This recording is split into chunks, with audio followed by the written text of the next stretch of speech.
हरे कृष्णा। जय श्री राम। सभी को सादर प्रणाम। श्रीमद् वाल्मीकि रामायण सत्र संख्या 97 में सभी भक्तों का स्वागत है। हम सभी यहाँ पर अध्याय संख्या 9, जिसका नाम है मंथरा द्वारा कैकेयी के मन में विष का संचार, इसे श्रवण करने जा रहे हैं। जैसा कि सत्रों का प्रारूप है, बहुत ही संक्षिप्त पुनरावृत्ति पिछले अध्याय की, जहाँ पर कैकेयी के द्वारा प्रस्तुत किए जा रहे भगवान राम की प्रशंसा में दिए गए तर्क मंथरा की कानों को विष के समान चुभ हो रहे थे। वह येन केन प्रकारेण कैकेयी के मन में राम के प्रति दुर्भावना लाने के लिए प्रयत्नशील थी। उसे तुम महाराज दशरथ की प्रिय रानी नहीं रह जाओगी, इस भय से भरत को न केवल वन में जाना पड़ेगा, अपितु हो सकता है राम निष्कंटक राज्य करने के लिए भरत को मार डाले, इस पुत्र के भय से और स्वयं के मान सम्मान के भय से। तो पति का स्नेह चला जाएगा, पुत्र का भविष्य अंधकारमय हो जाएगा, और स्वयं का मान सम्मान किस अर्थ में कि कौशल्या राजमाता कहलाएंगी और तुम दासी सेवक की तरह व्यवहार करोगी, और तुम्हारे जो दासियां हैं उनका तो कोई जीवन ही नहीं रह जाएगा। तो व्यक्ति की गरिमा को, व्यक्ति के जीवन के उद्देश्य को, व्यक्ति की संतान के भावी भविष्य के प्रति, इन सब के प्रति उद्वेगमय भाव मंथरा अपने शब्दों से, कुतर्कों से कैकेयी के मन में विष बीज के रूप में डाल रही थी। जैसा हम चित्र में भी देख सकते हैं, कैकेयी अपना बहुमूल्य आभूषण मंथरा को देना चाह रही है और मंथरा मना कर दे रही है, क्योंकि उनकी रुचि आभूषण में नहीं है, अपितु जैसे शुक्राचार्य के प्रसंग में हमने देखा, वह बलि महाराज के ये कहने पर कि यदि यह विष्णु भी है तो वर्तमान में मेरा उद्देश्य, मेरा लक्ष्य इस यज्ञ मंडप में आए हुए किसी भी बटुक को उसकी इच्छा तृप्ति के अनुसार संतुष्ट करना है। शुक्राचार्य कहते हैं यदि तुम ऐसा करोगे तो हमारे हित को घात पहुंचेगा। मंथरा कहती हैं यदि राम राजा बन गए, कौशल्या राजमाता बन गई, तो तुम्हारा हित तो जाएगा ही जाएगा, हमारे हित को घात पहुंचेगा। तो वो माता कैकेयी जो अध्याय संख्या 8 में हमने श्रवण किया, सुंदर तर्कों के द्वारा भगवान राम की महिमा का उल्लेख कर रही हैं। वह कैसे कोपवन में पहुंची, कैसे मंत्रा द्वारा कैकेयी के मन में विष का संचार हुआ, यह करीब 60 से अधिक छंद है। यहाँ पर एक एक करके हम सभी क्रमशः श्रवण करते हुए आज के अध्याय में ज्ञात करेंगे। तो आरंभ करेंगे मंगलाचरण के 2 श्लोकों से और तदुपरांत एक एक श्लोकों के वाचन और उच्चारण से। ओम अज्ञानतिमिरान्धस्य ज्ञानांजनशलाकया चक्षुन्मीलितं येन तस्मै श्री गुरुवे नमः। जय श्री कृष्ण चैतन्य प्रभु नित्यानंद श्री अद्वैत गदाधर श्रीवासादि गौर भक्तवृंद। हरे कृष्ण कृष्ण कृष्ण हरे हरे, हरे राम राम राम हरे हरे, हरे कृष्ण कृष्ण कृष्ण हरे हरे, हरे राम राम राम हरे हरे। श्रीमद् वाल्मीकि रामायण अयोध्या कांड अध्याय संख्या 9। कहते हैं यहाँ पर, एवमुक्ता तु कैकेयी क्रोधेन ज्वलितानना दीर्घमुष्णं विनिश्वस्य मंतरामिदमब्रवीत्। जब मंथरा ने कैकेयी को इस प्रकार पट्टी पढ़ाई है, कहा गया है मंथरा के द्वारा ऐसे कैकेयी को कहे जाने पर क्रोध के मारे कैकेयी का मुख तमतमा उठा, लाल हो उठा। ज्वलित आनना, मुखमंडल बिल्कुल भभकने लगा, लाल हो गया। वह दीर्घ श्वास लेकर मंथरा से बोलती हैं। क्या बोलती हैं? अद्य रामम मितं क्षिप्रम वनम प्रस्थापयाम्यहम यौवराज्ये च भरतम क्षिप्रमेवाभिषेचये। हे कुब्जे, मैं श्री राम को शीघ्र ही वन में भेजूंगी और तुरंत ही युवराज के पद पर भरत का अभिषेक कराऊंगी। क्या था वह विषय? जब अंतिम छंद में, 2 छंदों में हमने देखा, मंथरा ने कहा, हे भामिनी, समुद्र पर्वत नगर सहित पृथ्वी का राज्य जब रामचंद्र पाएंगे तो अपने पुत्र भरत के साथ तुम अनादर की यातना पाओगी, और तुझे और तेरे पुत्र भरत को उस पद पद पर अनादर की यातना भुगतने के लिए ही नहीं छोड़ा जाएगा, अपितु ये भी याद रख कि राम के राज्य पाने पर भरत निश्चित ही मारे जाएंगे। तो इसलिए जैसे बने वैसे उपाय कर कि राम वन में निकल जाएं और भरत राज्य पाएं। तो माता कह के यहाँ पर कह रही हैं, मैं आज ही राम को तुरंत वन में भेजती हूँ और झटपट भरत का युवराज पद पर अभिषेक कराती हूँ। आगे उल्लेख करते हैं श्लोक संख्या 3 में, इदम त्विदि इदम त्विदानीं संपश्य केनोपायेन मंतरे भरतः प्राप्नुयाद् राज्यं न तु राम कथंचन। हे मंतरे, अब इस समय कोई ऐसा उपाय सोच जिससे भरत को ही राज्य मिले और राम को किसी भी प्रकार ना मिले। ऐसा अभिष्ट साधन क्या उपाय करूं, ये सोचो कि भरत को राज्य प्राप्त हो जाए, राम किसी प्रकार ना पाए। ऐसा कैसे काम बन जाएगा। एवं उक्ता तु सा देव्या मंतरा पापदर्शिनी रामार्थमुपहिंसन्ति कैकेयीमिदम् अब्रवीत।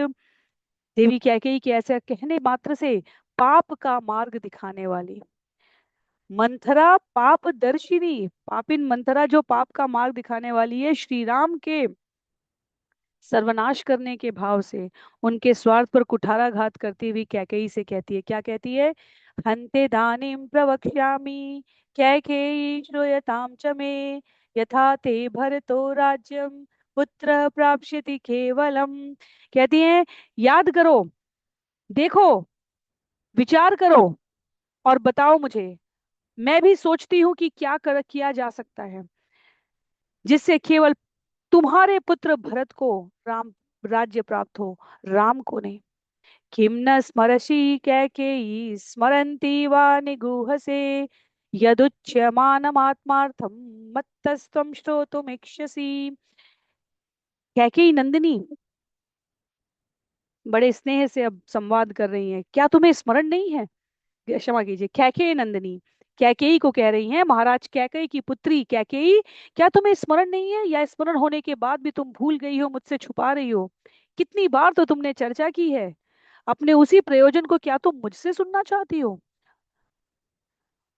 मुझे बतलाने दो जो तुमने अनेकों बार स्वयं कहा है। क्या कहा है, मयोच्यमानम यदि ते श्रोतुम छंदो विलासिनी श्रूयताम अभिधास्यामि श्रुत्वा चापि विमृश्यताम। यदि तुम मेरे मुंह से सुनने के लिए आग्रह कर रही हो तो मैं तुम्हें तुम्हारी इच्छा पूर्ति का उपाय मार्ग तुम्हारे ही शब्दों में जो तुमने अनेकों बार कहा है वो सुनाती हूँ। क्या है वो, श्रुत्वैवं वचनं तस्य मंथरायास्तु कैकेयी किंचिदुत्थाय शयनात् स्वास्तीर्णा इदम अब्रवीत। मंथरा के वचन सुनकर कैकेयी अपनी सेज से उठकर सोचते हुए, विचार करते हुए कहने जा रही है, उनको स्मरण आ गया, कहती है, कथम त्वं ममोपायं केनोपायेन मंतरे भरतः प्रप्नुयाद् राज्यं न तु राम कथंचन। हे मंतरे, जिस उपाय से भरत तो राज्य पाए और राम को किसी प्रकार से राज्य न मिले, वह उपाय मुझे सोचना है। तुम ये पहेलियां क्यों बुझा रही हो अब। एवं उक्त्वा तया देव्या मंथरा पापदर्शिनी रामार्थम उपहिंसन्ति कुब्जा वचनम अब्रवीत। पुरा देवासुरे युद्धे सह राजर्षिभिपति अगच्छत्वामुपादाय देवराजस्य साहकृत। तो कैकेयी के पूर्ववर्ती वचनों का स्मरण कराते हुए मंथरा उसको प्रेरित करती है, राम के सर्वनाश करने के भाव से उत्प्रेरित। यहाँ कहा गया पाप दर्शिनी मंथरा कहती है, क्या तुम्हें स्मरण नहीं है पूर्व काल की वह बात, जब देवासुर संग्राम के समय राज ऋषियों के साथ तुम्हारे पति तुम्हें लेकर देवराज इंद्र की सहायता करने के लिए गए थे। क्या हुआ था वहां पर, दिशमास्थाय कैकेयी दक्षिणाम दंडकान् प्रति वैजयन्तमितिं ख्यातं पुरं यत्र तिमिध्वज स शंबर इति ख्यात शतमायो महासुर ददौ शक्रस्य संग्रामं देवसंघे अनिर्जितम्। दक्षिण दिशा में दंडकारण्य के भीतर वैजयंत नाम के विख्यात नगर में,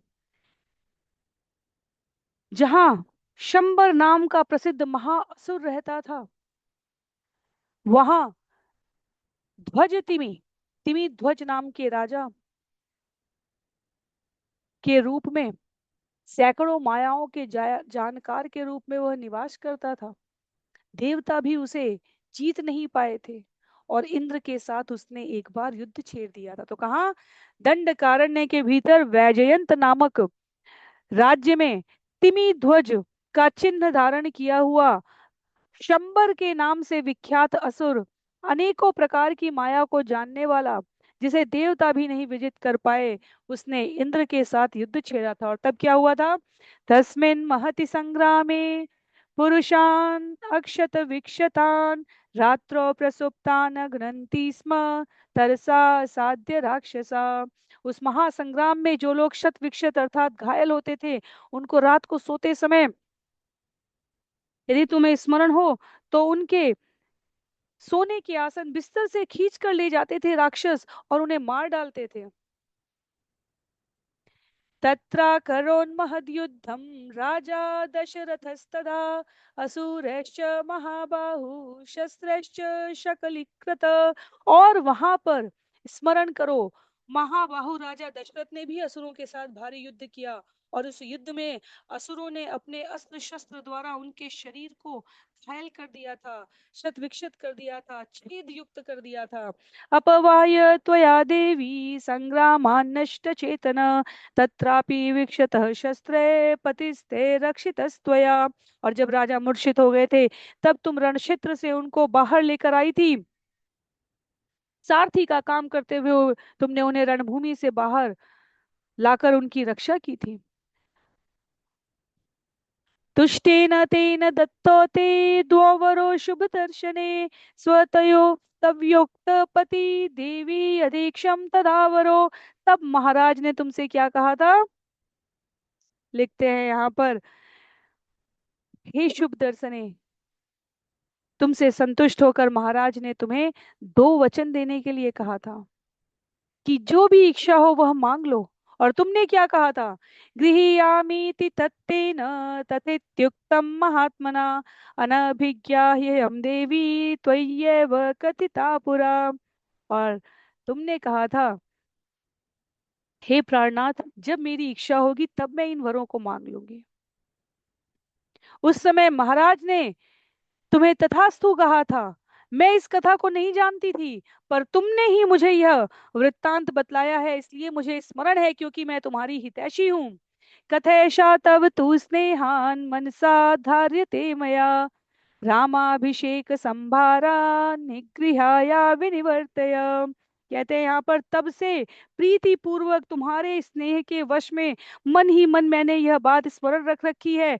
तुम्हारे पास वह प्रभाव है उन वरों का कि तुम अपने स्वामी को वश में करके आग्रह पूर्वक श्री राम के अभिषेक की तैयारियों के इस आयोजन को पलट दो कह के ही। तौवरो याच भर्तारं भरतस्याभिषेचनं प्रव्राजनं च रामस्य त्वं वर्षाणि चतुर्दश। और उन वरों में से एक के रूप में तुम अपने स्वामी से भरत का राज्याभिषेक मांग लो, और दूसरे के द्वारा श्री राम का 14 वर्ष तक का वनवास मांग लो। चतुर्दश हि वर्षाणि रामे प्रव्राजिते वनम प्रजाभावगत स्नेह स्थिर पुत्रो भविष्यति। इन 14 वर्षों में जब रामचंद्र वनवास में रहेंगे, उतने समय में तुम्हारे पुत्र भरत समस्त प्रजा के हृदय में अपने लिए अनुराग स्नेह पैदा कर लेंगे। कहते हैं यहाँ पर, इस स्थिति में तुम्हारे पुत्र का राज्य अटल हो जाएगा, वह राज्य पर स्थिर हो जाएंगे। क्रोधागारम प्रविश्याद्य क्रोधे वाष्पपते सुते शेषवानंत हितायाम त्वम भूमो मलिनवासिनी। और यह पापदर्शिनी मंथरा कैकेयी को उपाय बताकर कहती है, हे अश्वपति कुमारी, इन वरों को पाने के लिए तुम मैले वस्त्र पहन लो, कोप भवन में प्रवेश कर लो, कुपित सी होकर बिना बिछौने बिस्तर के जमीन पर क्रुद्ध होकर लेट जाओ। जो इस प्रकार की तामसिकता युक्त विचार करे, विचार प्रस्तुत करे, पहले ही हमें सावधान होना चाहिए कि उसके भीतर सतोगुण के लक्षण नहीं हो सकते। मलिन हो जाओ, बिस्तर बिछौने के बिना जमीन पर क्रुद्ध होकर लौट जाओ, लेट जाओ। कहती है यहाँ पर, कुपित सी होकर क्रोध पूर्वक। मास्मैनं प्रत्युदीक्षेदा मा चैनम अभिषाददा रुदती चापि तम दृष्ट्वा जगत्याम शोक लालसा। और जब महाराज दशरथ आए, तब तुम ना तो उनकी ओर देखो, ना कुछ बातचीत करो, केवल शोकातुर होकर रोती हुई जमीन पर लेट जाओ। उनकी ओर देखो तक नहीं, शोक मग्न दिखो। कहते हैं दयिताम त्वं सदा भर्तु अत्र मे नास्ति संशय त्वत्कृते स महाराजो विषेदपि हुताशनम। इसमें तनिक भी संदेह नहीं है कैकेयी कि तुम अपने पति को सदैव अत्यंत प्रिय रही हो। तुम्हें प्रसन्न करने के लिए, तुम्हारा हित करने के लिए, तुम्हारे कल्याण के लिए तो वह अपने प्राणों का त्याग भी कर सकते हैं। विषेदापि हुताशनम, वह अग्नि में भी कूद सकते हैं। न त्वां क्रोधयितुं शक्तो न क्रुद्धां प्रत्युदीक्षितुं तव प्रियार्थम राजा ही प्राणानपि परित्यजेत। महाराज दशरथ ना तो तुमसे क्रुद्ध होंगे और न ही तुम्हें क्रुद्ध होते हुए देख सकते हैं।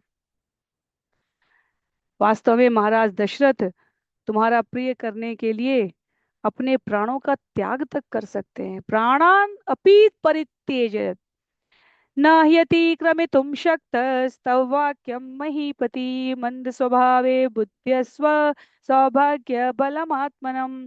छंद संख्या 26 में कहते हैं महाराज किसी भी प्रकार से तुम्हारा कहना टाल नहीं सकते। हे मुग्धे, अपने सौभाग्य के बल का, अपने सौंदर्य का, पति के स्नेह का यह परीक्षण करने का समय आ गया है। इस अवसर को इस प्रकार यूं ही न जाने दो। मणिमुक्ता सुवर्णम च रत्नानि विविधानि च दद्या दशरथो राजा मास्म तेषु मन कृता। पर स्मरण रखना, महाराज कितने भी मणि माणिक के मोती सोने तरह तरह के बहुमूल्य आभूषण की बात करें, इन रत्नों को देने की चेष्टा करें, उनके लोभ में मत फंस जाना। तो सभी प्रकार के कुचक्रों का, अनर्थों का यहाँ पर प्रशिक्षण दे रही है मंथरा। यो तो देवासुरे युद्धे वरो दशरथो ददात तस्मारे महाभागे सोवर्थो मा त्वामतिक्रमेत। किंतु जो दो वरदान महाराज ने तुम्हें देवासुर संग्राम में देने के लिए कहे हैं, मात्र उनका स्मरण करना, उन्हें स्मरण कराना। वरदान के रूप में मांगे गए वह अभिष्ट मनोरथ सिद्ध हुए बिना अपने इस प्रयत्न को भूलना मत। तो महाराज कुछ भी दें उसे स्वीकार मत करना। उन्हें क्या स्मरण कराना? उन दो वरदानों को। उन दो वरदानों में क्या? भरत को राज्य और राम को 14 वर्ष का वनवास। और कहते हैं जब तक यह वरदान तुम्हें प्राप्त न हो जाए अपने प्रयोजन को मत भूलना। यदा तू ते वरम दद्यात् स्वयं उत्थाप्य राघव व्यवस्थाप्य महाराजम त्वमम इमं वृणुयावरम। जब महाराज दशरथ स्वयं, छंद संख्या 29 में लिखते हैं, तुम्हें धरती से उठाकर वर देने के लिए उद्यत हो जाएं, तब उनको सत्य की शपथ दिलाना और अत्यंत पक्का कर लेना कि वह मना नहीं करेंगे, तभी वर मांगना। रामं प्रवाजयारण्ये नव वर्षाणि पंच च भरत क्रियताम राजा पृथ्व्यां पार्थिवर्षभ। कहते हैं वर मांगते समय स्पष्ट करना कि नृपश्रेष्ठ, आप श्री राम को 14 वर्षों के लिए बहुत दूर वन में भेज दें और भरत को भूमंडल का, पृथ्व्याम पार्थिवर्षभ, भूमंडल का राजा बना दें। चतुर्दश हि वर्षाणि रामे प्रव्राजिते वनम ऋणश्च कृतमूलश्च शेषम स्थास्यति ते सुत। और इस प्रकार रामचंद्र के 14 वर्षों के लिए वन में जाने से तुम्हारे पुत्र भरत का राज्य सुदृढ़ हो जाएगा। प्रजा आदि को अपने नियंत्रण में, अपने स्वभाव से प्रभाव स्थापित कर लेने में, जड़ जमा लेने में भरत को समय लग जाएगा और 14 वर्ष के बाद भी वह आजीवन राजा बने रह सकेंगे। राम प्रवाजनम चैव देवी याचस्वतं वरम एवं सेत्यस्यन्ति पुत्रस्य सर्वार्थास्तव भामिनी।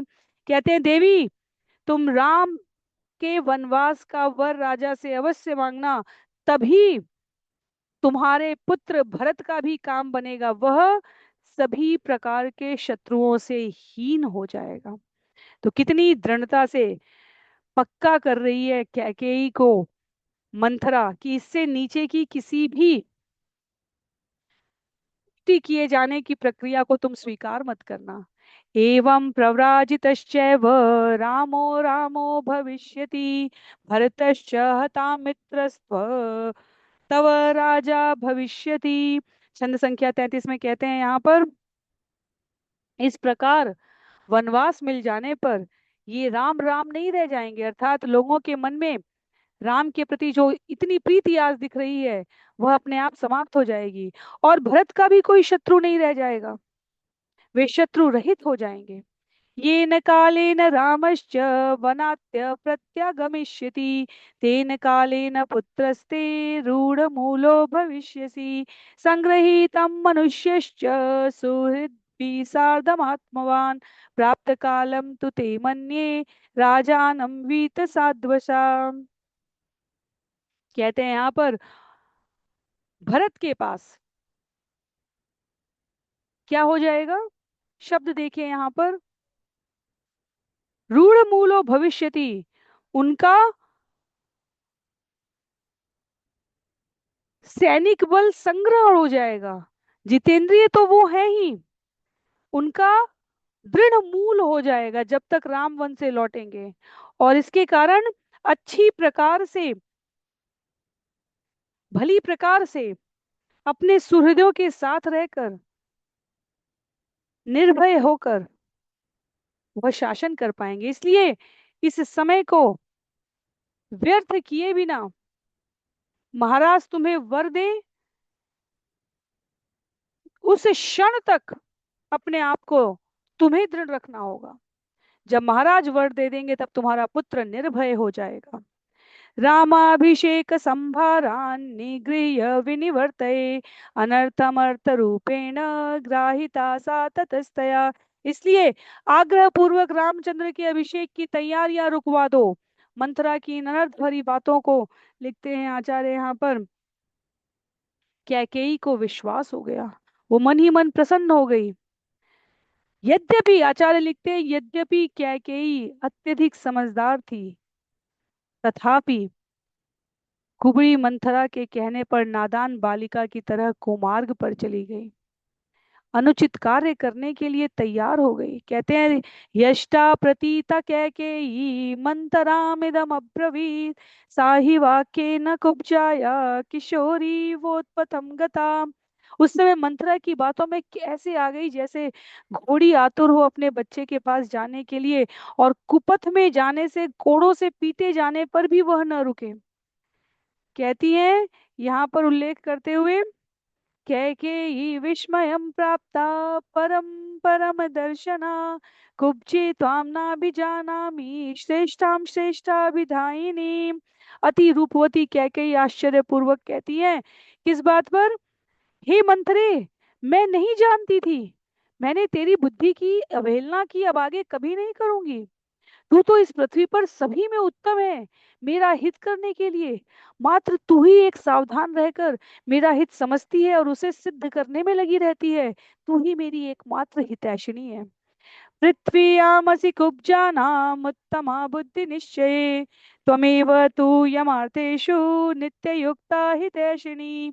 कहते सब में निश्चय पूर्वक तू ही सबसे बड़ी बुद्धिमान है। नाहं समबुद्ध्येयं कुब्जेराज्ञश्चिकीर्षितं सन्ति दो संस्थिता कुब्जा वक्रा परम दारुणा। और उल्लेख करते कहती है, यदि तू नहीं होती हे कुब्जे, तो मैं महाराज के इस षड्यंत्र को ना समझ पाती, क्योंकि मेरी तो समझ में यह आता ही नहीं। सामान्यतया अंग टेढ़े होने के कारण दुस्वभाव और पापिन वाली होती हैं संसार की समस्त बेडौल शरीर वाली कुब्जाएं, लेकिन त्वं पद्मम् इव वातेन सन्नता प्रिय दर्शना उरस्ते भी निविष्टम वे यावत् स्कंदम समुन्नतम।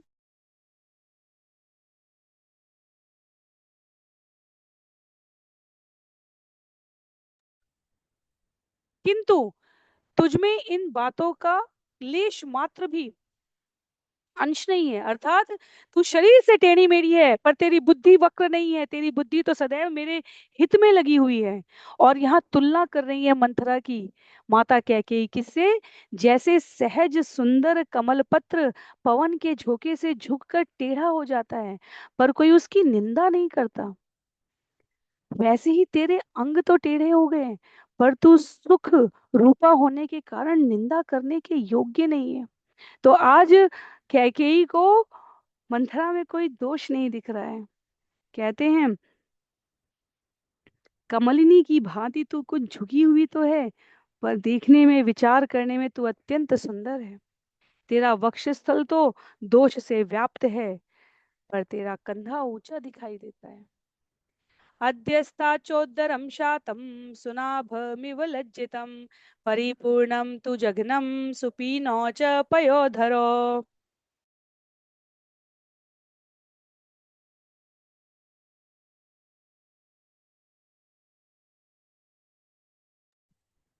और नीचे की ओर बहुत ही पतला है, मानो छाती की ऊंचाई देखकर लज्जित होकर भीतर धस गया है। आज मंथरा में कैकेयी को सौंदर्य दर्शन हो रहा है। तेरी दोनों जंघाएं भरी हुई हैं, कहती हैं तेरे स्तन सुंदर एवं स्थूल हैं। विमलेन्दु समं वक्त्रम अहो राजसी मंथरे, जघनम तव निमृष्टम रसनादाम अभिशोभितम। तेरा मुख विमल चंद्रमा जैसा है, जिसमें कोई विमल, बिना किसी दोष के, और इसलिए कुबड़ी होने पर भी तू बहुत सुंदर मालूम पड़ती है। करधनी से भूषित तेरा यह लड़ियों से सज्जित खटिका अग्रभाग अत्यधिक शोभित है। जंगे वृषमुपन्यस्ते पादौ चाप्यायतावुभौ, त्वमायताभ्यां सक्तेभ्यां मंतरे सौमवासिनी। कहते हैं यहाँ पर इस प्रकार विभिन्न छंदों में तेरी पिंडलियां परस्पर सटी हुई है, तेरे पैर बड़े हैं, तेरे विशाल उरुओं से सुशोभित शोभने रेशमी वस्त्र पहनकर मेरे आगे आगे चलती है, तो तू अत्यधिक सुशोभित हो रही है, तेरी शोभा बड़ी है। सर्वास्त्वयि निविष्टास्ता भूयश्चान्या सहस्रश, तवेदं स्थगो दीर्घम रत घोड़म इवामयत। और उल्लेख कर रही है यहाँ पर स्मरण करते हुए कि असुर राज शंबर को जितनी मायाओं का ज्ञान था, वो सब तो तेरे हृदय में भी स्थित है। अनेकों प्रकार की मायाएं जानने वाली तू, तेरी मति स्मृति और बुद्धि में नाना प्रकार की मायाएं निवास कर रही हैं। मतय शत्र विद्याश्च मायाश्चात्र वसन्ति ते, अत्र ते प्रतिमोक्ष्यामि मालां कुब्जे हिरण्मयीं। बुद्धि और राजनीति, चालें और चालाकियां, यह तेरे में भरा हुआ है।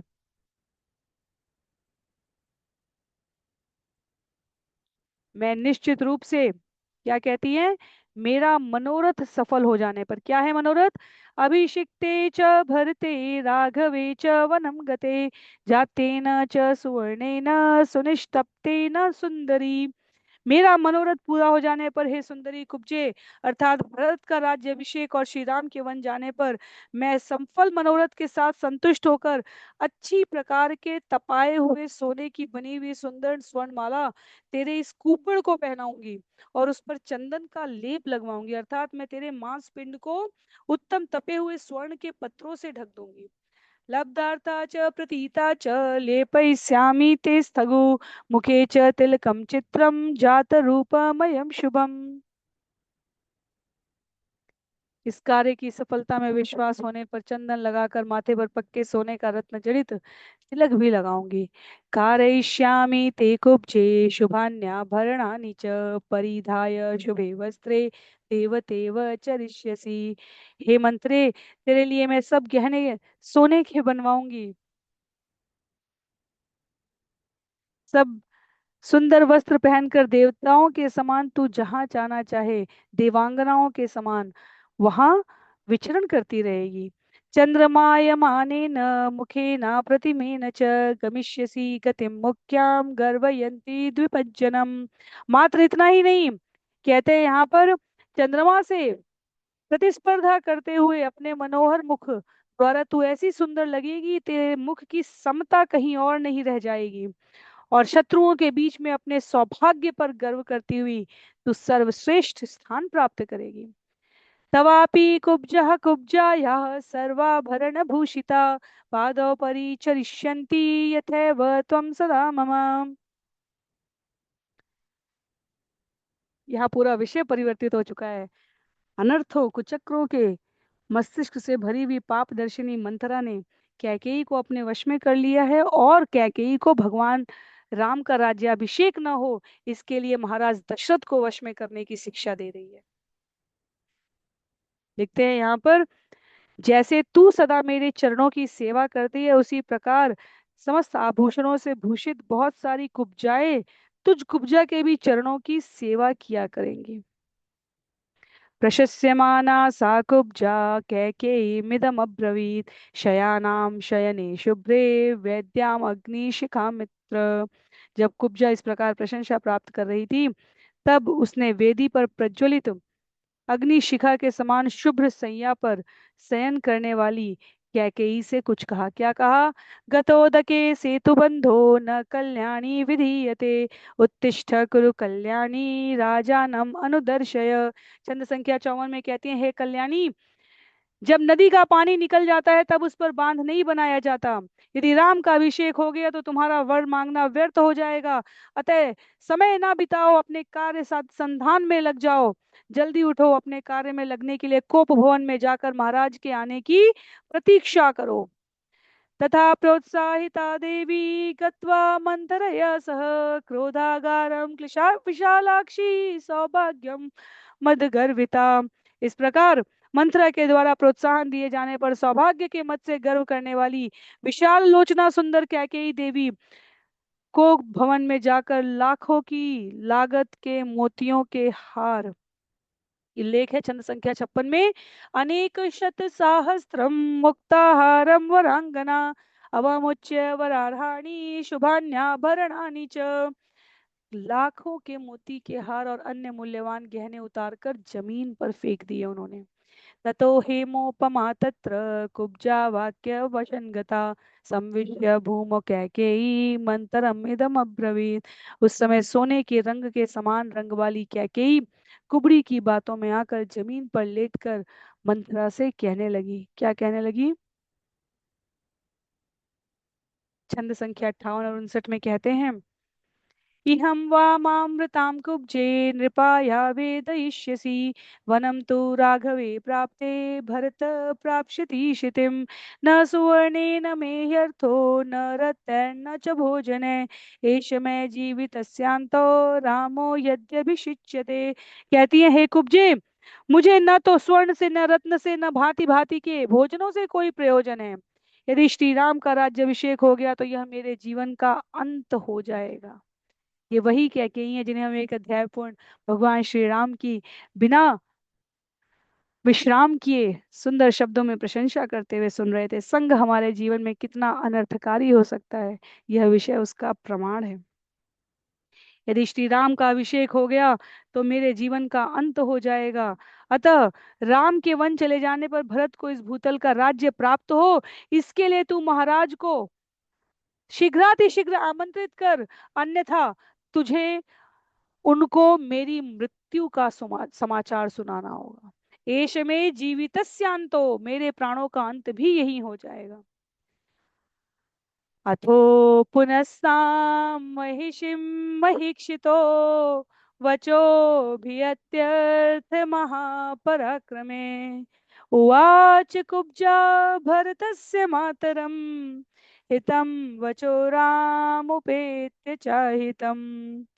लिखते हैं यहाँ पर छंद संख्या 60 में कि तदुपरांत कुब्जा महाराज दशरथ की रानी और भरत की माता कैकेयी के इन अत्यंत क्रूर वचनों को, जो रामचंद्र के लिए अहितकर थे, कैकेयी को उपदेश करने लगी। कहती है, प्रपश्य प्रपश्यते राज्यइदं हि राघवो यदि ध्रुवं त्वं ससुता च तपस्यसे अतो हि कल्याणी यतस्वतस्तथा यथा सुतस्ते भरतोऽभिषेक्ष्यते। कहती है, कल्याणी, यदि श्री राम इस राज्य को प्राप्त कर लिए तो तुम निश्चय ही पुत्र सहित भारी संताप में पड़ जाओगी। अतः तुम्हें प्रयत्न यह करना है कि तुम्हारे पुत्र भरत का राज्य अभिषेक हो। तथा तिद्विद्धा महसी तु कुब्ज्या समाहता वागिशुभे मुहुर्मुहुः निधाय हस्तो हृदयेति विस्मृता निधाय हस्तो हृदयेति विस्मिता शशंस कुब्जाम हृषिता पुनः पुनः। कहते हैं इस प्रकार से रानी कैकेयी मंथरा के वचन रूपी बाणों से बारंबार विद्ध होकर अपने दोनों हाथों को अपने हृदय पर रखकर आश्चर्यान्वित हो गई और क्रोध में रखकर बोलती है, कुपित होकर अपने हृदय पर दोनों हाथ रखकर कहती है, यमस्य वामां विषयं गतामितो निशाम्य कुब्जे प्रतिवेदयिष्यसि वनं गते वा सुचिराय राघवे समृद्ध कामो भरतो भविष्यति। हे कुब्जे, अब या तो रामचंद्र के अधिक काल के लिए वन में चले जाने पर भरत भरत का मनोरथ होगा, या तू मुझे यहाँ से यमलोक चली गई यह सुनाकर महाराज से समाचार का निवेदन करेगी। इतनी दृढ़ता पूर्वक इस कुचक्र में फंस चुकी है माता कैकेयी। कहते हैं, अहम हि नैवास्तरणानि नस्त्रजो न चंदनम न जनपान भोजनम न किंचिदिच्छामि न चेह जीवितम न चेदितो गच्छति राघवो परम। यदि श्री राम वन तक को नहीं गए तो मैं न तो इस शैया पर लेटूंगी भांति भांति के बिछौनों पर, न ही फूलों का हार, न चंदन, न अंजन, न पान, न भोजन, न कुछ दूसरी वस्तु ही ग्रहण करूंगी। अब तो मैं इस जीवन को रखना ही नहीं चाहूंगी। भरत के राज्य अभिषेक के बिना अब मेरे जीवन में कोई और इच्छा शेष नहीं रहेगी, और यदि यह पूरी नहीं हुई तो मेरा यह जीवन समाप्त है। अथैतोक्त्वा वचनं सुदारुणं निधाय सर्वाभरणानि भामिनीम् असंवृतामास्तरणेन मेदिनी मथाधिशिष्ये पतितेव किन्नरी। छंद संख्या 65 में कहते हैं, अंतिम दो छंद है इस अध्याय के। इस प्रकार के अत्यंत कठोर वचन कहकर कैकेयी ने सारे आभूषण उतार दिए, बिना बिस्तर के वह खाली जमीन पर लेट गई। वह स्वर्ग से भूतल पर गिरी हुई किसी किन्नरी के समान प्रतीत हो रही थी, इतनी कठोर प्रतिज्ञा को धारण करने के उपरांत जमीन पर लेटी हुई देखते हुए। उदीर्ण संरम्भतमोष्टभृतानना तथा वमुक्तोक्तमाल्यभूषणा नरेंद्र पत्नी विमना बभूषा तमोवृतायो द्यौरिवमग्न तारका। इस प्रकार रानी का मुखमंडल बढ़े हुए अमर्ष रूपी अंधकार युक्त आच्छादित दिखता हुआ, उसके अंगों से उत्तम पुष्पहार और आभूषण के उतर जाने से जान पड़ने लगा, वैसा ही जैसा उदास मन वाली अंधकारपूर्ण रात्रि जिसमें तारे डूब गए हो, और जैसा वो अंधकार से आच्छन्न आकाश प्रतीत होता है, वैसा ही इस समय रानी का मुखमंडल प्रतीत हो रहा है। इस प्रकार लिखते हैं यहाँ पर श्री वाल्मीकि निर्मित आर्ष रामायण आदि काव्य के अयोध्या कांड का 9वां सर्ग यहाँ पर पूरा हो रहा है। तो हमने जाना किस प्रकार कैकेयी के शब्दों ने माता, क्षमा कीजिए, मंथरा के शब्दों ने माता कैकेयी के शब्द जीवन में विष का संचार कर दिया। अगले सत्र में हम सभी अध्याय संख्या 10 श्रवण करने का प्रयत्न करेंगे। मेरा अनुरोध है सभी से, अपने सभी शुभ चिंतकों को अधिकाधिक जिनकी इस विषय को जानने सुनने और प्रामाणिक स्रोत से पठन करने में रुचि हो, उनको प्रेषित करें। सभी को बहुत बहुत आभार। अगले सत्र में करीब 40 छंदों वाले अध्याय संख्या 10 को हम सभी श्रवण करेंगे। तो मंत्रा जाएंगी यहाँ से अब महाराज दशरथ को सूचना देने के लिए। कैकेयी कोप भवन में है और कैकेयी के विभिन्न प्रकार के आलाप प्रलाप को महाराज दशरथ को सुनना पड़ेगा। किंचित दुखमय निराशा का संचार करने वाले ये अध्याय हैं, पर यही दुखमय आधार भविष्य के राम राज्य का निर्माण करेगा, अनेक अनेक जीवों का कल्याण करेगा। दंडकारण्य के जंगलों में बैठे हुए हजारों हजार वर्षों से तपस्या कर रहे ऋषियों का मंगल करेगा। भगवान के श्रीमुख का दर्शन करने के लिए उत्कंठित शबरी से मिलेंगे, कहीं भगवान रस्त ऋषि से मिलेंगे, कहीं भगवान अन्य विभिन्न प्रकार के निषाद घु और इन सब से केवट से मिलते हुए इस यात्रा में बढ़ेंगे, पर उसकी रूपरेखा यहाँ स्थापित हो रही है। तो अगले अध्याय में हम सभी, किंचित कठिन है श्रवण करने के लिए यह दुखमय संवाद, पर दशरथ और कैकेयी के संवाद की भूमिका स्थापित करता हुआ अध्याय संख्या 10 अगले सत्र में श्रवण करेंगे। सभी को बहुत बहुत आभार। श्री वाल्मीकि रामायण की जय, श्रील प्रभुपाद की जय, श्रील गुरुदेव की जय, अनंत कोटि वैष्णव वृंद की जय, नामाचार्य श्रील हरिदास ठाकुर की जय। हरे कृष्णा। जय श्री राम।